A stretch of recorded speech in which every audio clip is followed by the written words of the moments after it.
আজি বিসৰ্জন দিয়া হয় জুবিন গাৰ্গৰ চিতাভস্ম মহাবাহুৰ বুকুত। জুবিন গাৰ্গে বিচৰা ধৰণেৰেই মহাবাহুত জুবিনৰ অস্থি বিসৰ্জন দিলে পৰিয়ালবৰ্গই। মহাবাহুৰ বুকুত বিলীন হৈ যাব বিচাৰিছিল জুবিন গাৰ্গে।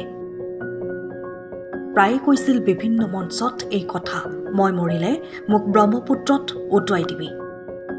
সেই কথা ৰাখিয়ে পৰিয়ালে আজি অস্থি বিসৰ্জন দিয়ে ব্ৰহ্মপুত্ৰৰ বুকুত। যোৰহাটতো মহাবাহু ব্ৰহ্মপুত্ৰত জুবিন গাৰ্গৰ চিতাভস্ম বিসৰ্জন দিয়া হয়। জিলা প্ৰশাসনৰ উদ্যোগত আৰু জুবিনৰ আত্মীয় শুভাকাংক্ষীসকলে ভাগ লয়। উপস্থিত থাকে ভাতৃ অৰুণ গাৰ্গ আৰু জুবিন গাৰ্গৰ এগৰাকী খুৰীয়েক। লগতে উপস্থিত থাকে জিলায়ুক্ত জয় শিৱানী, জুবিন আত্মীয় শুভাকাংক্ষী আৰু শিল্পীসকলে এই বিসৰ্জনত অংশগ্ৰহণ কৰা পৰিলক্ষিত হয়। যথাসাধ্যে ইয়াতে আমাৰ ব্ৰহ্মপুত্ৰ নদীত জুবিনৰ এই চিতাভস্ম প্ৰদান কৰা হৈছে। তাতো যদি কোনোবা এখিনি ছিদ্ৰ আছে সৰ্বছিদ্ৰকণ ছিদ্ৰ কৰক, আৰু জুবিন য'তেই থাকক ততেই অমৰ হওক, সৰ্বাপদ শান্তি কৰক, সৰ্বমংগলময় কৰক, মনগত অভীষ্টখিনি সংসিদ্ধি কৰক, আৰু তেওঁলোক সেই সমস্ত পৰিয়ালবৰ্গ সম্বন্ধী কোনোবা এখিনি যে দুখা আছে দুখৰ পৰা পৰিত্ৰাণ কৰক, সৰ্বাপদ শান্তি কৰক, মৃতকৰ সমস্ত দুখ। কালি মই ইয়াতে শ্বুটিঙতে আহিছোঁ, শ্বুটিং কৰি আছোঁ। তাৰ দাদা অংকুদা মোক ফোন কৰিলে যে অৰুণ এনেকৈ নিয়ম আছে আৰু কি বুলি কয়, মানুহে কয় ভগৱানক বিচাৰি নাপায়, মই ভগৱানকে কাম কৰি আছোঁ।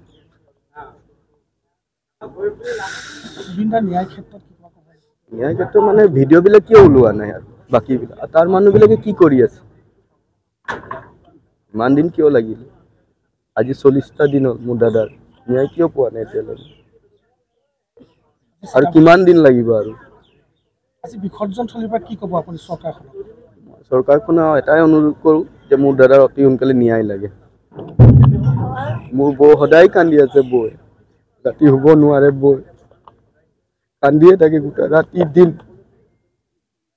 যেতিয়া মই ফোন কৰোঁ, মই কাম কৰিব আহিছোঁ, কামৰ কথা সুধিবৰ কাৰণে মই ফোন কৰিব নোৱাৰোঁ বৌ, যে বৌ মই কাপোৰটো কি পিন্ধাম, মানে কামৰ কষ্টিউম পিন্ধাব লাগে ন, ফোন কৰিব মই নোৱাৰা হৈ গৈছোঁ।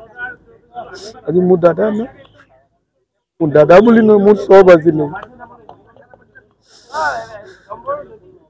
ছিংগাপুৰৰ মানুহবিলাকে কি কৰি আছে এতিয়ালৈ?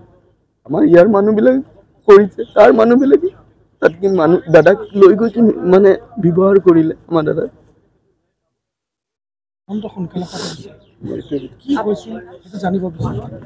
আৰু দাদাক লৈ গৈ কি কৰিলে তাত?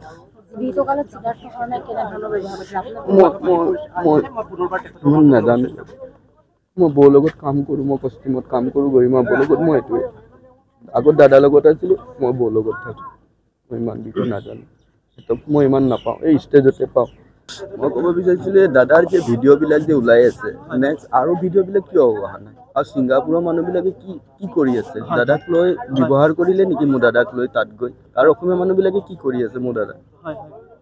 সেইটো কথা। আৰু বিশেষকৈ আপোনাৰ কিছুমান ভিডিঅ' এনেধৰণে এতিয়া ভাইৰেল হৈ আছে, আপোনাক মঞ্চত জুবিন দাই চিনাকি কৰি দিয়া, বা আপুনি নিপন গোস্বামীৰ চৰিত্ৰৰ শিল্পীগৰাকীক যাওঁতেও আপোনাক প্ৰতিটো মুহূৰ্ততে জুবিন দাৰ কাষত আপুনি ছাৰ দৰে আছে। এই মুহূৰ্তত আচলতে আপোনাক কিবা এটা সুধি আমি অসুবিধা দি থাকিব বিচৰা নাই, কিন্তু আপুনি ছিংগাপুৰৰ ৰাইজৰ পৰাও কিন্তু তেওঁলোকৰ যিখিনি কৰিবলগীয়া কামখিনি তেওঁলোকে কৰা নাই বুলি ভাবিছে। মই এইটোৱে ক'ব বিচাৰিছোঁ, কিয় কৰা নাই? আৰু অতি সোনকালে আজি 40টা দিন হৈ গ'ল, কিয় পোৱা নাই আমাৰ দাদা এতিয়ালৈ নিয়ে? মই ৰাতিপুৱা মোক অংকুদাই লৈ আহিছে, মই আহিছোঁ। আপুনি ইতিমধ্যে সকলো নিয়ম কানুনৰ মাজেদি হৈ গৈছে। মই কামতে আছিলোঁ, কামৰ মাজত। আপুনি কিহৰ শ্বুটিঙত আছে? মই হাৱে ধাবা বুলি কয়, টিডিপ টাউনত চিনেমাখন চলি আছে, নিমাতীঘাট। তাৰ কামত আহিছিলে আপুনি? চিতাভস্ম দিয়াৰ মাংগলিক যোনটো অনুষ্ঠান বা সেই তিথিটো আজি পৰিছে, তিথি হোৱাৰ বাবে কিছু পলম হ'ল। আগতেও এটা ডেট লোৱা হৈছিলে, কিন্তু আজি গুৱাহাটীতো সেই চিতাভস্ম দিয়া হৈছে ব্ৰহ্মপুত্ৰৰ বুকুত। আৰু আপোনালোকে জানে যে ব্ৰহ্মপুত্ৰ লৈ তেওঁ কিদৰে ভাল পাইছে, তাক লৈ কিমান তেওঁ গান ৰচিছিলে। গতিকে খুব দুখ লাগিছে, আজিও সেই বেদনা আমি পাহৰিব পৰা নাই। জুবিন দা হেৰাই যোৱা আজিও আনন্দৰ আমাৰ দুখ আছে। আৰু বিশেষকৈ মই আপোনাক ক'ব বিচাৰিছোঁ যে জুবিন দাৰ আত্মা যি কোটি কোটি মানুহৰ তেওঁৰ প্ৰতি যোনটো আশীৰ্বাদ, মৰম, ভালপোৱা আছে, একেদৰে সেই পুণ্য আত্মা শান্তিত আছে বুলি বিশ্বাস আছে। আৰু জুবিন দাক আমি সদায় জীয়াই ৰাখিব লাগে। আজি আমি যথেষ্টখিনি আৱেগিক হৈ আছোঁ, কিন্তু জুবিন দাক আমি সদায় জীয়াই ৰাখিব লাগে। বিজেপি কৰ্মকৰ্তা হয় ডেফিনেটলি, আৰু মোৰ বিশ্বাস আছে ন্যায়পালিকাই তেওঁক ন্যায় দিবই আৰু ন্যায় পাবই লাগিব। ন্যায় দিবই লাগিব, ন্যায় পাবই লাগিব, সেইটো সম্পূৰ্ণভাৱে বিশ্বাস আছে ন্যায়পালিকাৰ ওপৰত। আৰু মই এজন বিজেপি কাৰ্যকৰ্তা হয়, কিন্তু জুবিন দাৰ লগত মোৰ শৈশৱৰ পৰা সম্পৰ্ক আছিল, একেবাৰে বাচ্ছাৰ পৰা তেওঁৰ লগত মোৰ এটা সম্পৰ্ক আছিলে। বহুখিনি সম্পৰ্ক পাৰ কৰিছোঁ মোৰ ঘৰখনৰ লগত, মোৰ দেউতাৰ লগত, পৰিয়ালবৰ্গৰ লগত, আপোনালোকে জানে চাগে। গতিকে মোৰ নিশ্চয় বিশ্বাস আছে, আৰু মুখ্যমন্ত্ৰী মহোদয়ে যথেষ্টখিনি কষ্ট কৰিছে তেওঁক ন্যায় দিয়াৰ কাৰণে। মোৰ বিশ্বাস আছে তেওঁ ন্যায় পাবই, আৰু ন্যায়পালিকাৰ ওপৰত সম্পূৰ্ণ বিশ্বাস আছে। ব্ৰহ্মপুত্ৰই সামৰি ল'ব মৰমৰ শিল্পীগৰাকীক। সময়ৰ খবৰ সময়ত পাবলৈ ফ'ল' কৰক টাইম অফ আছাম।